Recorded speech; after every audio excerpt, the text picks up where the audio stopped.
ಭಾರಿ ಮಳೆಯಿಂದಾಗಿ ವಾಸವಿದ್ದಂತ ಮನೆನೇ ಕುಸಿತ ಆಗ್ಬಿಟ್ಟಿದೆ. ಮನೆ ಮೇಲೆಗೆ ಗುಡ್ಡ ಕುಸಿದು ಅವಾಂತರ ಸೃಷ್ಟಿಯಾಗಿದೆ. ಹಾಸನದ ಸಕಲೇಶಪುರ ಪಟ್ಟಣದಲ್ಲಿ ನಡೆದಿರುವಂತಹ ಘಟನೆ ಇದು. ವಾಸವಿದ್ದಂತ ಮನೆಯೇ ಕುಸಿತ ಆಗಿದೆ. ಈಗ ಇರೋದಕ್ಕೆ ಸೂರಿಲ್ಲ. ಗುಡ್ಡ ಕುಸಿತ ಆಗಿರೋದ್ರಿಂದ ಈ ಅವಾಂತರ ಸೃಷ್ಟಿಯಾಗಿದೆ. ಹಾಸನದ ಸಕಲೇಶಪುರ ಪಟ್ಟಣದಲ್ಲಿ ನಡೆದಿರುವಂತಹ ಘಟನೆ ಇದು. ಆಟೋ ಡ್ರೈವರ್ ಮನೆ ಬಳಿ ಮಣ್ಣು ಕುಸಿದಿದೆ. ಹೀಗಾಗಿ ಅವರ ಮನೆಯೂ ಕೂಡ ಕುಸಿತ ಆಗಿರೋದು. ಅದೃಷ್ಟವಶಾತ್ ಪ್ರಾಣಾಪಾಯ ಸಂಭವಿಸಿಲ್ಲ. ಸ್ಥಳಕ್ಕೆ ಈಗಾಗಲೇ ಉಪವಿಭಾಗಾಧಿಕಾರಿ ಅವರು ಭೇಟಿ ಕೊಟ್ಟು ಪರಿಶೀಲನೆ ಮಾಡಿದ್ದಾರೆ. ನೋಡಿ, ಅದೇ ದೃಶ್ಯಗಳನ್ನ ನೀವು ಗಮನಿಸ್ತಾ ಇದ್ದೀರಾ. ಆಟೋ ಡ್ರೈವರ್ ಅವರ ಮನೆ ಕುಸಿತ ಆಗಿದೆ. ಪಕ್ಕದಲ್ಲೇ ಮಣ್ಣು ಕುಸಿತ ಆಗ್ತಾ ಇದೆ. ಹೀಗಾಗಿ ಜೋಳು ಬಂದು ಸೇರ್ಕೊಂಡಿರುತ್ತೆ ಮನೆಗೆ.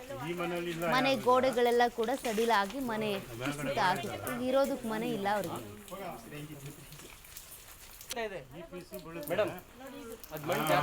ಹೌದೌದು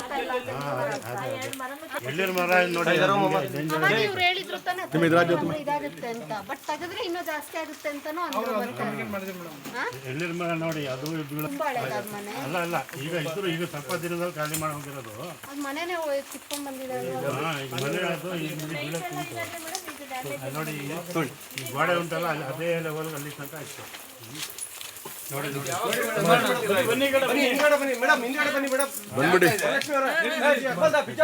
ಜಾರ್ಕೊಂಡ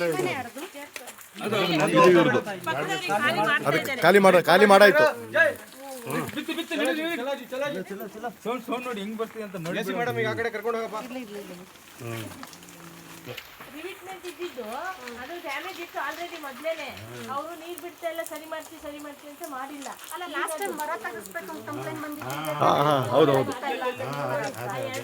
ಎಳ್ಳಿರ ಮರ ನೋಡಿ ಇವ್ರು ಹೇಳಿದ್ರು ತಾನೆ ಇದಾಗುತ್ತೆ ಅಂತ. ಬಟ್ ತೆಗೆದ್ರೆ ಇನ್ನೂ ಜಾಸ್ತಿ ಆಗುತ್ತೆ ಅಂತಾನು ಎಳ್ಳಿರ ಮರ ನೋಡಿ ಅದು ಅಲ್ಲ ಅಲ್ಲ ಈಗ ಇದ್ರು ಈಗ ಸ್ವಲ್ಪ ದಿನದಲ್ಲಿ ಖಾಲಿ ಮಾಡಿ ಹೋಗಿರೋದು ಮನೆನೇ ಕಿತ್ಕೊಂಡ್ ಬಂದಿದ್ದಾರೆ. ಈಗ ಮನೆ ಅದು ನೋಡಿ ಈ ಗೋಡೆ ಉಂಟಲ್ಲ ಅದೇ ಲೆವೆಲ್ ಅಲ್ಲಿ ತನಕ ಇತ್ತು. ನೋಡಿ